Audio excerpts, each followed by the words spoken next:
मांझी जी क्या हैं? मांझी जी को भी उम्र हो गई है। चंद्रशेखर जी को हम अपील करना चाहते हैं कि आप विधानसभा के सीट पर नहीं जाइए। समय की पुकार है कि आप अखिलेश यादव को साथ दीजिए। समय की पुकार है कि मनुवादियों के खिलाफ आप खड़ा होने का काम कीजिए। आप खड़ा हुए हैं, आगे बढ़ रहे हैं अभी, लेकिन विपक्षी ताकत को मजबूत करने के लिए आज के तारीख में समाजवादी जो विपक्षी ताकत है जी वो अखिलेश यादव के नेतृत्व में आगे बढ़ रहा है, इसलिए उसको आप मजबूत करिए। कभी अगर मान लीजिए कि आपका दुश्मन भी है अखिलेश यादव जी, तो दुश्मन को भी देखना होगा कि मेरा बड़ा दुश्मन कौन है, छोटा दुश्मन कौन है। आज के तारीख में बड़ा दुश्मन बीजेपी है। आप दलितों के, चंद्रशेखर जी के, हम लोग जैसे लोगों के किसी कदम से भी कोई नुकसान नहीं होना चाहिए। चंद्रशेखर जी को, जी अखिलेश यादव को मदद करनी चाहिए आज के तारीख में। और जो लोग उनको पीछे से चुटी काट करके उनके मनोबल को भटकाने की कोशिश कर रहे हैं जी, वो अम्बेडकरवाद को मजबूत करने की बात नहीं कर रहे हैं, विरोध की बात कर रहे हैं। अम्बेडकर क्या है आज? ओवैसी आंध्र प्रदेश में क्या उनका रोल रहता है? आए हैं फिर से चुनाव लड़ने के लिए। बिहार में भी तो उनका बिहार सीट में उन्होंने लिया। हाँ, जो भटके हुए लोग हैं वो दिया उनको वोट। ओवैसी को जीतने से कौन सी शक्ति मजबूत होगी? द एक्टिविस्ट में आपका स्वागत है। मैं हूं अमान। यूपी में जो राजनीति है और जो चुनाव की जो गर्मी है बहुत बढ़ गई है। भीम आर्मी के राष्ट्रीय अध्यक्ष चंद्रशेखर आजाद की बात चल रही थी अखिलेश यादव से गठबंधन की। 6 महीने से ये बात चल रही थी और ये गठबंधन नहीं हो पाया। और उसके बाद एक बयान आता है चंद्रशेखर आजाद का। वो कहते हैं कि बहुजनों का अपमान किया है अखिलेश यादव ने। हमारे साथ इस मुद्दे पर बात करने के लिए बिहार विधानसभा के पूर्व स्पीकर और राजद के वरिष्ठ नेता उदय नारायण चौधरी हैं। सर, 6 महीने से बात चल रही थी, उसके बाद गठबंधन नहीं होता है। भीम आर्मी के राष्ट्रीय अध्यक्ष का ये बयान आता है कि बहुजनों का अपमान किया है। क्या कहना चाहेंगे? देखिए, सबसे पहले मैं यूपी के चुनाव को लेकर कहना चाहता हूं जी कि यूपी का चुनाव केवल यूपी का चुनाव नहीं है। जी, वे पूरे देश की भाग्य क्या होगा, किस करवट बैठेगा जी, उसका चुनाव हो रहा है। यह चुनाव न अखिलेश यादव का है, जी, न चंद्रशेखर का है, न योगी आदित्य का है। यह चुनाव है जी, कि देश में लोकतंत्र रहेगा कि नहीं। यह चुनाव है कि देश में सेक्युलरिज्म रहेगी कि नहीं। यह चुनाव है कि इस देश में केवल हिंदू और मुसलमान के नाम पर लड़ाई होगी या पेट की भी लड़ाई की बात होगी, रोजी रोजगार की बात होगी, या इस चुनाव में शिक्षा, स्वास्थ्य, कृषि की भी बात होगी, या केवल काशी, अयोध्या, काशी और विश्वनाथ की बात होगी। ये सवाल यहाँ है। जी, सवाल है जी, दलित लोगों के सामने कि अम्बेडकरवाद जिंदा रहेगा कि नहीं, या मनुवाद से देश चलेगा। अगर देश से अम्बेडकरवाद खत्म होगा तो जो संविधान है वो खत्म हो जाएगा। अगर देश में मनुवादी सफल होगा तो सेक्युलरिज्म समाज से खत्म हो जाएगा। और मनुवादियों का नेतृत्व नरेंद्र मोदी जी के, राष्ट्रीय स्वयंसेवक संघ के, भाजपा के और आरएसएस के अनुषांगिक संगठनों के बीच जिसका नेतृत्व योगी आदित्य कर रहे हैं यूपी में। जी, और दूसरी ओर उस मनुवाद के विरोध में जी, जो दूसरा आंदोलन चल रहा है जी, उसका नेतृत्व अखिलेश यादव कर रहे हैं। जी, अगर अखिलेश यादव जी की जीत होती है जी, तो 1924 के चुनाव में जी मोदी धराशायी होंगे। 2024 के चुनाव 2024 के लोकसभा संसद के चुनाव। लोकसभा के चुनाव में मोदी खत्म होंगे। अगर बीजेपी जीतती है जी तो फिर अखिलेश यादव और उसके विरोध के धारा और अम्बेडकरवाद समाप्त होगा। तो हमको चुनाव करना है जी कि अम्बेडकरवाद रहेगा या मनुवाद रहेगा, समाजवाद रहेगा या राष्ट्र के नाम पर जी राष्ट्रीय स्वयंसेवक संघ रहेगा। यह है चुनाव करने का समय। इसी अभी पर- लड़ाई ये नहीं है जी सर कि सीट आपको चंद्रशेखर को कितना मिल रहा है, अखिलेश को कितना मिल रहा है। इन दोनों को आपस में समझौता करना चाहिए। और हम तो अपील करना चाहते हैं जी। चंद्रशेखर आजाद जी से जी। कि कोई ऐसा कदम ना उठाइए जी जिससे आगे आने वाले दिनों में दलितों का अनिष्ट हो जाए। बहुत से लोग हैं उनको कहने वाले जी कि दलितों का अपमान हो रहा है। दलितों का अपमान नहीं होने वाला है। जब तक ये संविधान रहेगा दलितों को कोई चाहे कि दबा देंगे, अनहोनी बात है। अम्बेडकरवाद वो ताकत है कि लोग कहते हैं ना कि अम्बेडकरवाद वैसी ताकत है कि जो शेरनी का दूध पीता है वही अम्बेडकरवाद को मजबूत करता है। अम्बेडकरवाद में यह ताकत है। चंद्रशेखर आजाद को के ऊपर बिहार के पूर्व मुख्यमंत्री मांझी जी ने भी कहा है कि इतिहास पढ़ने का नहीं सीखने का भी विषय है। बिहार चुनाव से अगर अखिलेश यादव कुछ सीख लिए होते तो शायद चंद्रशेखर को नजरअंदाज नहीं करते। Doctor Bhimrao Ambedkar round table conference में जी जब जिन्ना ने मांगा था कि हम अछूतिस्तान चाहिए, ये हमको पाकिस्तान चाहिए, जी तो डॉक्टर भीमराव अम्बेडकर ने दो सवाल रखा था कि दलितों के लिए भी अछूतिस्तान चाहिए और संविधान में हमको सेपरेट इलेक्टोरल रोल होना चाहिए।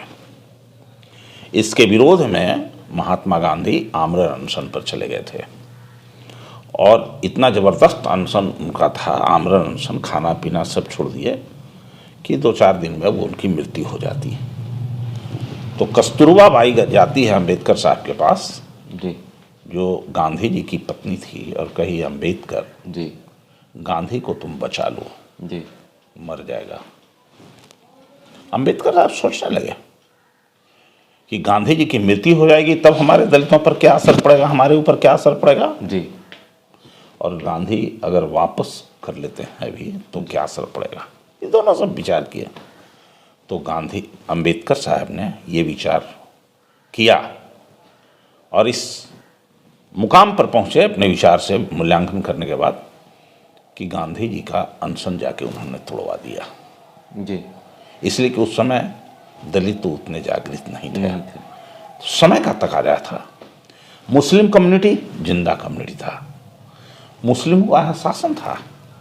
हिंदुस्तान पर इस्लाम धर्मावलंबियों का जी 700 वर्ष शासन रहा है जी इस देश में। जी तो वो उसमें शासक की बूथ ही शासक बनने की, जी लेकिन दलितों में ये बूथ नहीं थी, दलितों में ये ताकत नहीं थी। तो अम्बेडकर साहब ने ये सोच करके जी और जाके तुरंत गांधी जी का उन्होंने अनशन तोड़ा दिया। आज के तारीख में फिर उसी तरह से एक चुनौती है नेताओं के सामने। कहा भी गया, इतिहास कहता है जी कभी कभी एक कदम आगे तो 2 कदम पीछे भी जाया जाता है। जी बिल्कुल। जब संविधान हमारा जिंदा रहेगा तो हमारा हक भी जिंदा रहेगा। ये 2-4 सीट से उसको कोई न मार सकता है, न छोड़ सकता है, न बचा सकता है। अगर आज के तारीख में चंद्रशेखर जी को हम अपील करना चाहते हैं कि आप विधानसभा के सीट पर नहीं जाइए, समय की पुकार है कि आप अखिलेश यादव को साथ दीजिए, समय की पुकार है कि मनुवादियों के खिलाफ आप खड़ा होने का काम कीजिए। आप खड़ा हुए हैं, आगे बढ़ रहे हैं अभी, लेकिन विपक्षी ताकत को मजबूत करने के लिए आज के तारीख में समाजवादी जो विपक्षी ताकत है जी वो अखिलेश यादव के नेतृत्व में आगे बढ़ रहा है। इसलिए उसको आप मजबूत करिए। कभी अगर मान लीजिए कि आपका दुश्मन भी है अखिलेश यादव, जी तो दुश्मन को भी देखना होगा कि मेरा बड़ा दुश्मन कौन है, छोटा दुश्मन कौन है। आज के तारीख में बड़ा दुश्मन बीजेपी है। आप दलितों के चंद्रशेखर जी के, हम लोग जैसे लोगों के किसी कदम से भी कोई नुकसान नहीं होना चाहिए। जी जो लड़ाई जो मनुवादियों के खिलाफ चल रहा है, जो विपक्षी आंदोलन है उसको ख़त्म करने का, उस लड़ाई को हमको कमज़ोर करने में मेरा नाम। ठीक उसी तरह से एक उदाहरण दे, जंगल में आग लगी थी, जिस तरह से आज देश में आग लगी हुई है। जी जंगल में आग लगी, आग को बुझाने के लिए हाथी, बड़े बड़े जानवर आए आग को बुझाने के लिए, और पानी दूर दूर से ला के उसको बुता रहे थे कि सब जंगल नष्ट हो जाएगा, बर्बाद हो जाएगा। जी एक गरवैया, छोटी सी चिड़िया जी जाती है पानी में, अपना मुंह चोंच को डुबाती है और दौड़ के आती है जहां आग लगा है उसके ऊपर से, और करके गिराती है पानी। जी हाथी ने देखा तो कहा कि अरे भागो नहीं तो मर जाओगी तुम, इसमें ऐसी जल के गिर के मर जाओगी। गरवैया ने कहा कि हाथी भाई, मैं इसलिए जा रहा हूं, आ रहा हूं, बुताने की चेष्टा कर रहा हूं कि जब इसका इतिहास लिखा जाएगा जंगल में आग लगने का, तो मेरा नाम आग बुझाने वालों में आएगा, ना कि उसको जलाने वालों में आएगा। ठीक उसी तरह से आज के तारीख में मनुवाद को खत्म करने वालों के जब इतिहास लिखाएगा तो दलितों का नाम चंद्रशेखर का नाम आना चाहिए, मनुवाद को खत्म करने वाली लड़ाई में आना चाहिए। ये है आज के समय की पुकार। मैं ये उनसे अपील करना चाहता हूँ, और चंद्रशेखर जी को, अखिलेश यादव को मदद करनी चाहिए आज के तारीख में। और जो लोग उनको पीछे से चुटी काट करके उनके मनोबल को भटकाने की कोशिश कर रहे हैं, वो अम्बेडकरवाद को मजबूत करने की बात नहीं कर रहे हैं, विरोध की बात कर रहे हैं। अम्बेडकर क्या है आज ओवैसी, आंध्र प्रदेश में क्या उनका रोल रहता है?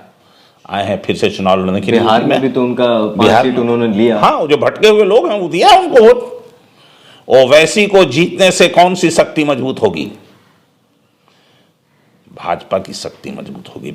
अगर मुस्लिमों का वोट यूपी में बंटता है तो नुकसान किसका होता है? जिस तरह से बिहार में बटा, नुकसान किसका हुआ? मनुवादियों का, एनडीए को नुकसान नहीं हुआ। आज 1 नंबर पर हमारा दुश्मन है एनडीए, तो नुकसान उसका नहीं होता। तो आज संजोग है कि लोग, अल्पसंख्यक लोग ओवैसी की कार्रवाई को समझ रहे हैं कि इसको वोट देने से, इसके जीतने से नरेंद्र मोदी की ताकत मजबूत होगी।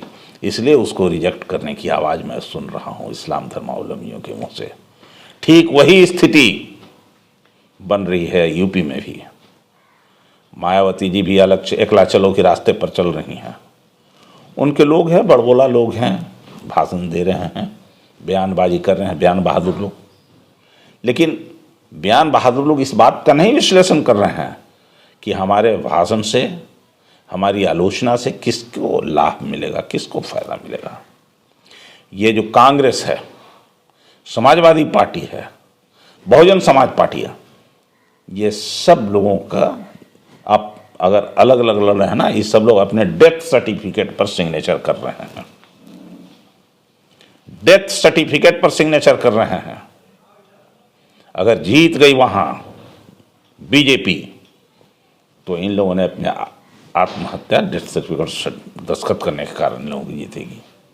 इसलिए मैं अपील करना चाहता हूं इन लोगों से कि सब लोग एकजुट हों, अखिलेश यादव के नेतृत्व में अखिलेश यादव को जिताइए, मतलब समाजवादी पार्टी को जिताइए, विपक्ष की ताकत को मजबूत कीजिए, और राष्ट्रीय स्वयंसेवक संघ के जो अनुसांगिक संगठन सब है, जो राष्ट्रवाद के नाम में मनुवाद को मजबूत करना चाहती है, देश में इंसान और इंसान के बीच में नफरत पैदा करना चाहती है, केवल मंदिर और मस्जिद की बात करना चाहती है, जो अयोध्या काशी की बात करना चाहती है, हमारे इस देश के नौजवान गरीबों की बात नहीं करती है, इस देश में बेरोजगारों की रोजगार कैसे मिलेगा इसकी बात नहीं करती है, तो शिक्षा व्यवस्था कैसे मजबूत होगी इसकी बात नहीं करती है, हमारे यहाँ कृषि व्यवस्था कैसे मजबूत होगी इसकी बात। 700 कृषि आंदोलन में 700 किसान मर जाते हैं, क्या नहीं हो रहा है साहब? हाथरस की घटना है, लड़की के साथ रेप होती है, लड़की की हत्या होती है, और उसके माता पिता को लड़की को देखने नहीं दिया जाता है। बंदूक के नोक पर प्रशासन द्वारा जलवा दिया जाता है। क्या इससे मुक्ति नहीं लेना चाहिए इस देश को, इस राज्य को? इसलिए जरूरत इस बात की है, अपनी अस्मिता के लिए हम लोग जी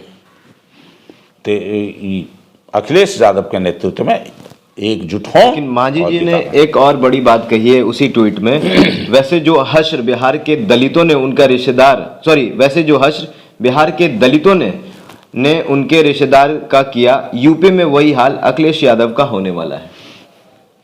अब राजा का बेटा राजा नहीं बनेगा। एक मिनट, मांझी जी ये सब बयानबाजी कर रहे हैं। मांझी जी किस ताकत को मजबूत कर रहे हैं आज के तारीख में? वो तो कहीं ना कहीं चंद्रशेखर आजाद का समर्थन कर रहे हैं। बिहार में किसको मजबूत उन्होंने किया? दलितों के आंदोलन वाले ताकत को मजबूत किया, या राष्ट्रीय स्वयंसेवक संघ के नेतृत्व में जो नीतीश कुमार जी सत्ता में बैठे हैं उसको मदद किया? मांझी जी के एक्शन से किसको लाभ हो रहा है? कोई समझवादी विचारधारा की भी बात सोचिए कि कौन से विचार को आप मजबूत करना चाहते हैं। आप समाजवाद की ओर जाना चाहते हैं, गांधीवाद की ओर जाना चाहते हैं, या पूंजीवाद की ओर, मनुवाद की ओर जाना चाहते हैं? ये सब बोल करके मांझी जी क्या है? मांझी जी को भी उम्र हो गई है जी। समयानुकूल उनको विचार ऐसा देना चाहिए जिससे अपने कौम की ताकत बढ़ सके, इज्जत बढ़ सके, उसका लीडरशिप करना चाहिए। एक आखिरी सवाल सर आपसे करना चाहेंगे कि भारतीय जनता पार्टी के नेता रवि किशन को आप जानते ही होंगे सर, एक दलित के घर में जाते हैं, खाना खाते हैं और उसके बाद वो तस्वीर को अपने ट्विटर हैंडल पर लगाते हैं और लिखते हैं कि आज गोरखपुर में दलित भाई के परिवार में ये बोझ किया जिसका विरोध राजद कर रही है। सर नहीं जाए तब भी विरोध करते हैं, जाए तब भी विरोध करते हैं। अरे भाई, जा करके वो खनमा कहाँ से मंगाते हैं? दलित का खाना खा रहे हैं, दलित के थाली में खा रहे हैं। थाली आ रहा है बाजार से, खाना आ रहा है होटल से, जी। तो उसको दलित, ये तो नाटक कर रहे हैं लोग कि दलित घर में जाके भोजन कर रहे हैं। ये नाटक है। क्यों दलित के घर में आपको खाने की जरूरत हो गई? चुनाव के समय में कल क्या कर रहे थे आप? ये सब नाटक कर रहे हैं भाजपा के लोग कि मैं दलितों के घर में जा रहा हूं। वो तो अभियान चलाए थे ये लोग पूरे पार्टी की ओर से। आप जहां कहीं भी लोग का खाना का व्यवस्था हो रहा देख लीजिए। जिस मोहल्ले में जाके खाना खाएं उस मोहल्ले में औकात है क्या 100 आदमी को खाना खिलाने का? किसी को, दलित को? ये तो बोझा बन के जा रहा है वहां। तो फिर बाहर से खाना मंगा रहे हैं लोग। खाना पका हुआ ही बाहर का आ रहा है, प्लेट पत्तल ही बाहर से आ रहा है, गिलास और पानी भी जा रहा है, और सैनिटाइज भी किया जा रहा है। आपके कहने का अर्थ यह है कि वोट बैंक की राजनीति कर रहे हैं। एकदम वोट बैंक की राजनीति हो रही है और नाटक हो रही है ये। योगी जी कहते हैं कि अब लड़ाई यूपी में 80 और 20 की है। ये आंकड़ा आपको कुछ समझ आता है? एकदम पूरी बात समझ में आती है। क्या है ये? 80 नहीं, 95 और 15 की लड़ाई है। 85 और 15 की। 85, हाँ। ये लड़ाई दलित पिछड़े अल्पसंख्यकों की लड़ाई है जी। एक तरफ दलित पिछड़े और अल्पसंख्यक लोग हैं, जी। दूसरी ओर शोषक लोग हैं, मनुवादी लोग हैं, सत्ताधारी दल के लोग हैं जो इंसान और इंसान में मतभेद पैदा करना चाहते हैं, नफरत पैदा करना चाहते हैं, वो लोग हैं।